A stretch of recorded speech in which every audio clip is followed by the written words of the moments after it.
LOL. On s'amuse. MDPTDR de LOL XD, je suis très drôle. LOL. Bon les amis, j'espère que vous allez bien en tout cas. Je m'excuse par avance si des mots un peu trop durs sont prononcés dans cette vidéo. J'essaierai de rester un maximum respectueux. Je sais pas trop comment je vais tourner ce débrief, mais nous n'allons pas parler du match en tant que tel. Je félicite juste Toulouse, qui a joué un match de football, qui on le sait est une très bonne équipe de football. Aucun problème, bravo à eux pour leur très bonne saison. Mais peut-être que mes mots sont forts, mais je pense qu'il y a une crise au PSG. Il y a une crise au PSG, mais il faut la comprendre comment. Il se passe des choses sombres en interne, avec tout ce qui est le clan Kylian, la communication du club. Il se passe des choses. Il se passe des choses avec les Ultras, il se passe des choses avec Nasser. Et je pense que si vous suivez l'actualité du club, vous le savez. Je précise quelque chose, c'est que bien sûr que les supporters d'autres clubs ont le droit de s'exprimer, encore heureux, et vous avez le droit d'exprimer votre avis concernant votre regard extérieur concernant le PSG. Maintenant, c'est vrai que pour suivre forcément l'actualité du PSG depuis longtemps, bien avant cette saison, il se passe des choses sombres et vivement que cela se termine. Vivement que l'ère Kylian Mbappé prenne fin. Et je rappelle encore une fois, pour ceux peut-être qui me découvriraient dans cette vidéo, Kylian est un joueur que j'aime énormément. Ce n'est pas le problème. Ce n'est pas le problème. Mais Kylian et le clan Kylian Mbappé, c'est un truc qu'il faut que ça s'arrête. Je rappelle un truc quand même, si vous l'avez raté. Mbappé sifflait à l'annonce du 11 des joueurs. Baissez le son si le son est un peu trop fort.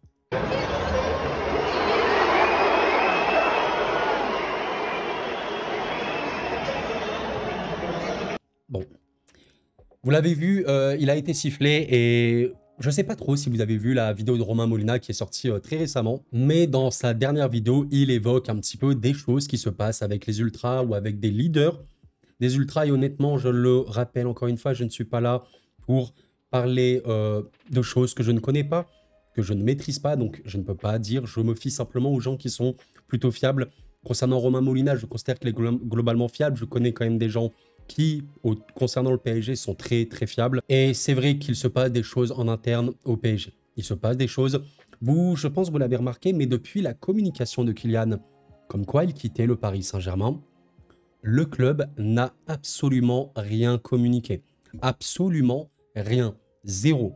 C'est quand même quelque chose de très particulier. D'ailleurs, comme l'évoque Jonathan Ben Sadoun, et il est très loin d'être le seul qui dit ça, donc il me semble que c'est un reporter pour Canal Supporter, il dit que, pour vous dire, c'était un peu chelou.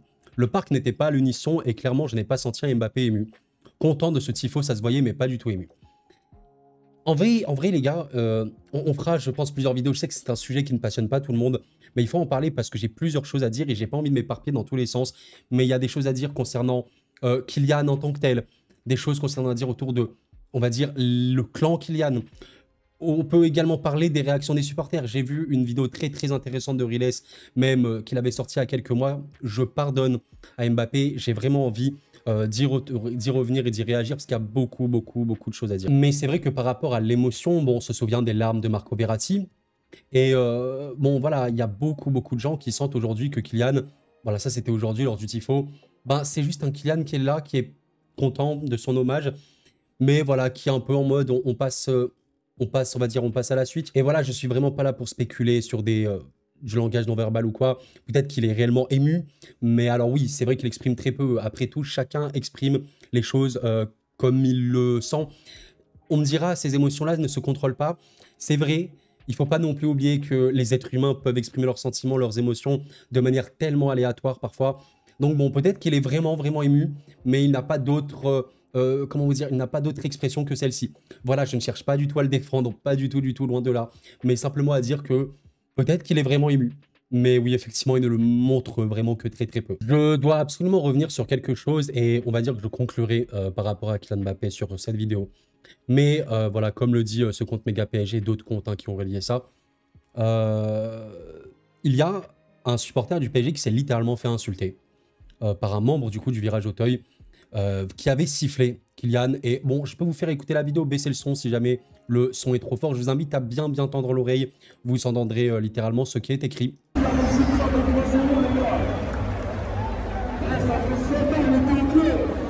Pourquoi tu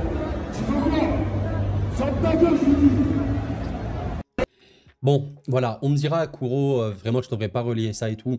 Sincèrement, je le fais pour donner mon avis là-dessus et pour vous dire à quel point, en tant que supporter parisien, je suis tellement content que Kylian s'en aille. Pas parce que je n'aime pas le joueur, pas parce que je considère que c'est un joueur inutile, pas parce que je considère que c'est un poids pour l'équipe, loin de tout ça, mais pour tout le côté médiatique autour de lui. Oui, le joueur est fort, c'était pas un problème. Alors oui, il a vécu une saison compliquée, mais la toxicité ambiante, elle est beaucoup trop importante. Et justement, Romain Molina l'évoquait dans sa vidéo, il se passe des choses avec les ultras. Alors concrètement, qu'est-ce que ça signifie? Bon, il semblerait que certains leaders soient littéralement à la botte du clan Mbappé. Voilà, c'est pas forcément fou, mais c'est honteux. C'est honteux parce que je suis désolé, moi je vois cette vidéo-là, bah j'ai honte. J'ai honte. Voilà, peut-être que vous êtes supporter parisien. Est-ce que vous avez honte? Mais là, tu es la risée. Tu es la risée. Est-ce que c'est normal? Comment vous dire? Il y a la liberté. Tu peux siffler Kylian si tu veux le siffler. Bon, c'est un autre sujet. C'est un autre sujet. Légende, pas légende, machin, c'est un autre sujet. Mais est-ce que c'est normal de se faire insulter comme ça? Non. Non. Oui, je pense qu'il se passe clairement des choses en interne par rapport au clan Kylian Mbappé, par rapport aux ultras. Et sachez un truc, c'est que à partir du départ de Kylian et de son clan, il y a des chances très fortes que certains leaders du club ne soient plus là. Parce que oui, ce n'est pas normal. Ce n'est pas normal. Concernant le tifo, ah là là, le fameux tifo. Vous l'avez sûrement vu, alors beaucoup disent le tifo de la honte, etc.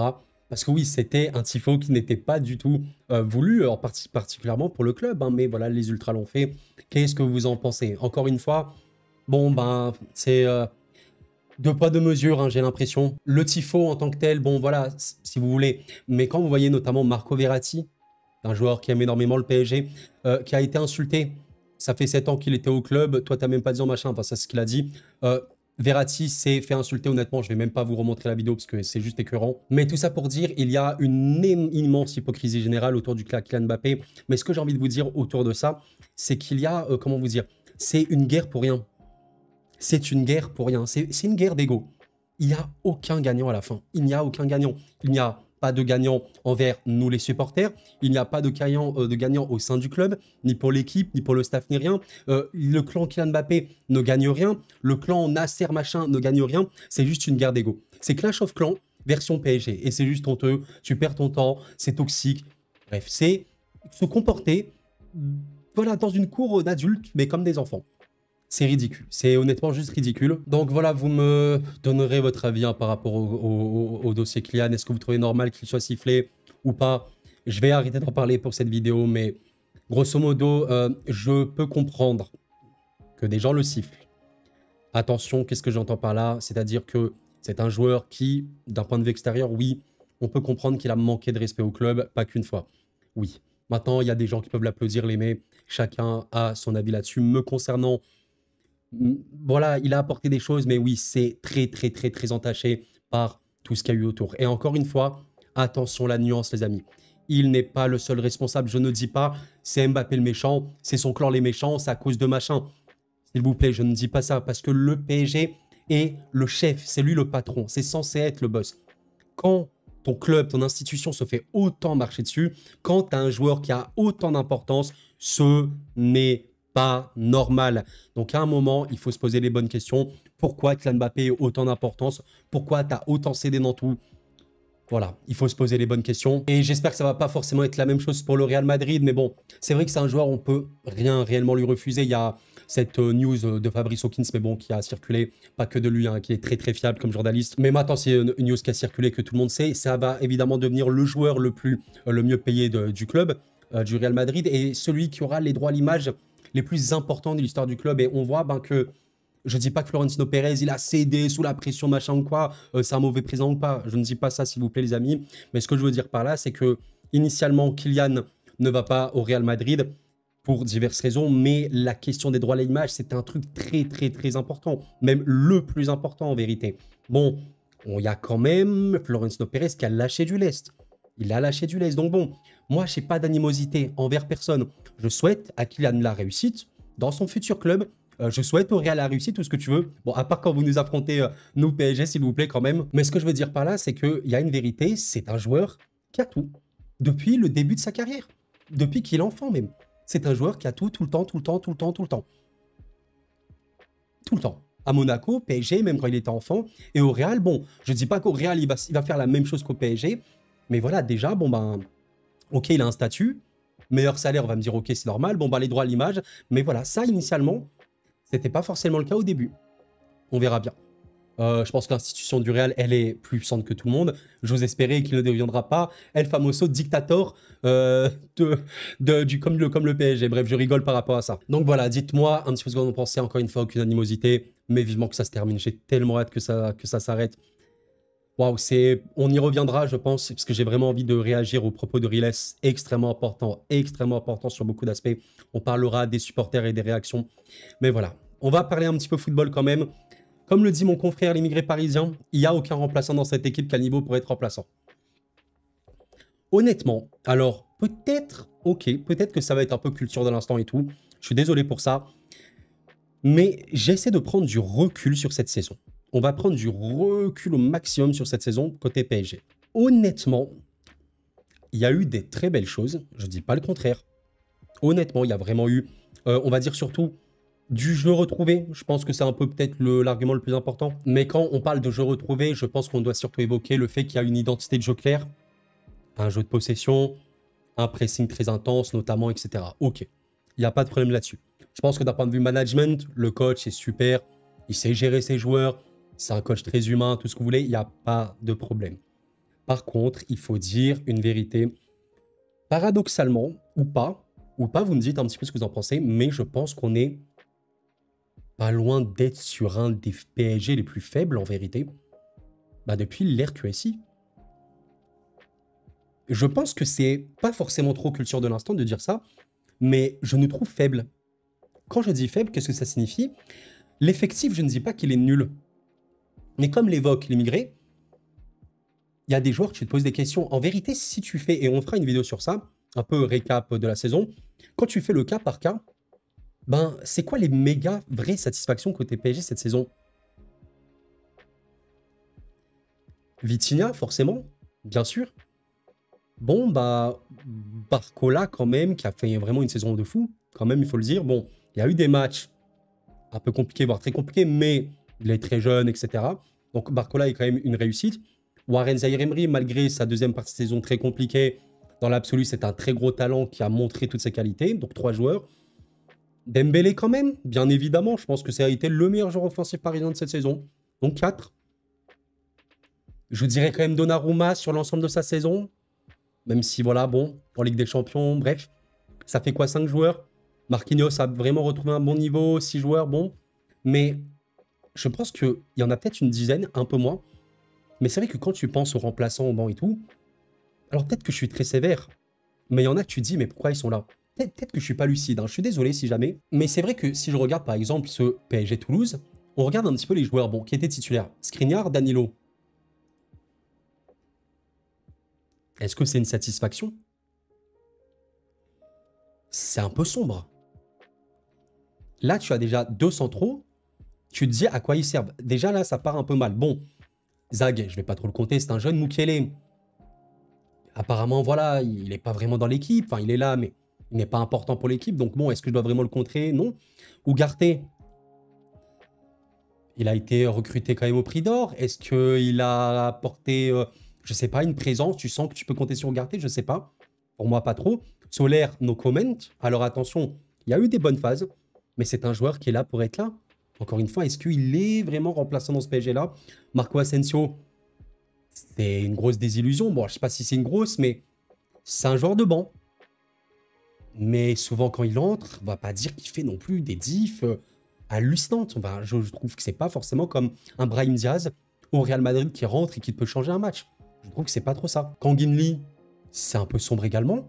Quand on regarde le banc là sur ce match-là, Ramos est pour moi peut-être une satisfaction. Parce qu'il a peu joué, mais je trouve que quand il a été présent, il y a eu des moments. Il faudra juste qu'il se mette en confiance et qu'il enchaîne des matchs. Pour moi, ok, on peut le dire.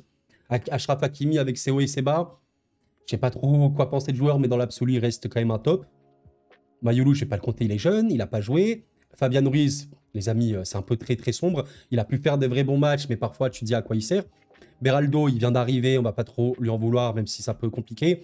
Et Colomani, voilà, les amis, 2000 milliards de recrutement. Et tu te dis à quoi c'est Randall. Là, je fais au cas par cas. Maintenant, c'est vrai que quand on regarde collectivement, ce PSG a des atouts, comme on l'a dit, au niveau du pressing, au niveau de l'intensité mise, au niveau du jeu de possession. Maintenant, c'est un PSG qui est très fébrile défensivement, de par la manière de jouer.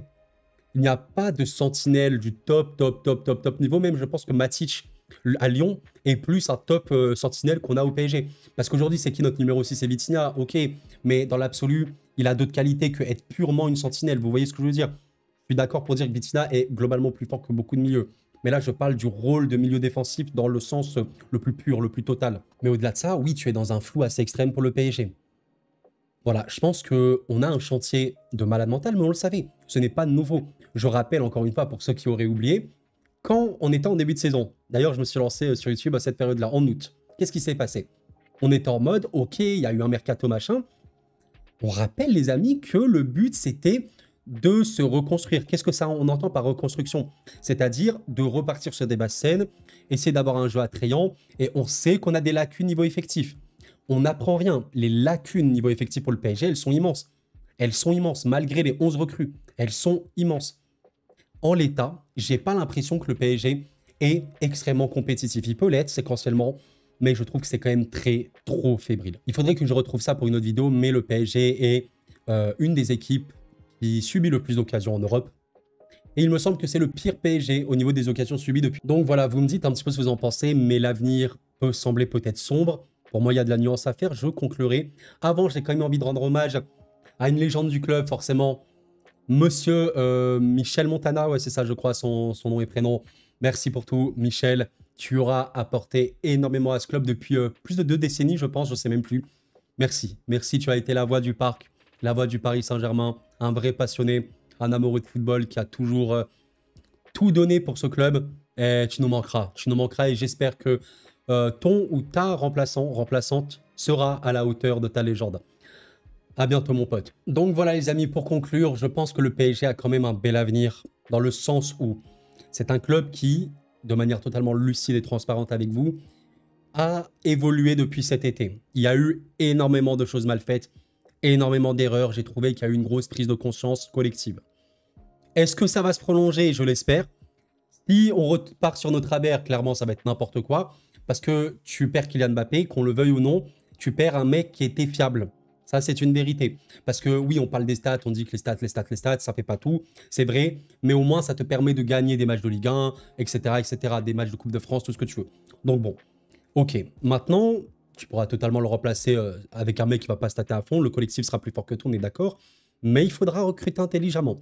Et là, ça me semble plus qu'urgent de recruter au niveau de l'entrejeu. Et on va dire, ouais, bien sûr, dans la défense. Parce qu'aujourd'hui, c'est beaucoup trop faible. Et tu ne pourras pour moi jamais être ultra méga compétitif dans le méga high level tant que tu n'auras pas un entrejeu de qualité extrême. Quand tu vois à quel point ça manquait d'équilibre au milieu cette saison, mais quand je dis au milieu, c'est-à-dire l'équilibre globalement, on sait que Kylian n'aide pas à cet équilibre forcément, il faut le dire. Mais quand tu vois l'entrejeu a été... Il y a eu des bons moments, mais c'était trop fébrile dans les grands matchs. Le manque de créativité, c'est qui le milieu créatif de ce PSG-là? C'est qui? Il est où notre désiré doué? Où est notre désiré doué? S'il te plaît, viens au club. Bref, il faudra recruter. Ça, c'est clair et net. Et voilà, le dernier mot que j'ai envie de faire pour cette vidéo, c'est Luis Enrique qui a un dernier mot pour Kylian. Entraîner Kylian, ça a été un plaisir. Il a toujours eu un comportement exemplaire. Je n'ai rien à lui reprocher. Il a eu un comportement parfait. Et je n'en doute pas parce que, qu'on le veuille ou non, le clan Kylian, machin, les trucs, les non-dits, trucs, machin, il y a eu des problèmes, c'est clair et net. Mais je pense que c'est un mec qui a toujours été pro sur le terrain, à l'entraînement, c'est un pro. Je pense que c'est pas ça le problème. Maintenant, c'est une question d'ego. Il y a eu des clashs d'ego dans ce club. Kylian est loin d'être le seul fautif. Vivement que ça se termine. Plus que 3 matchs contre Nice, contre Metz, il me semble, et contre l'OL en finale de Coupe de France. Et après ça, les amis, on tirera les rideaux sur cette saison très particulière, très particulière. Et on attaquera, je l'espère, avec passion et avec plaisir la saison suivante. Bref, voilà, c'est la fin de cette vidéo. 20 minutes, mine de rien. Waouh, j'ai beaucoup parlé. Un peu dispatché, je suis désolé, c'est clairement pas une vidéo très précise, très pointilleuse. Mais je voulais évoquer quelques petites choses. On reviendra forcément sur Kylian. Je sais qu'il y a des gens qui n'aiment pas ça. Je suis désolé. Mais il y a des choses que j'ai envie d'évoquer au-delà du simple joueur. On va en parler. En tout cas, voilà, merci pour votre soutien depuis le toujours, je le dis non-stop. On a vécu une saison quand même formidable. Au-delà du PSG, ça a été une saison waouh, pleine de rebondissements. Il y aura un mercato et avant ça un euro. On sera là, je l'espère, en bonne santé, en paix pour en parler. Et d'ici là, les amis, portez-vous bien. Prenez soin de vous, c'était Coron et la paix sur vous.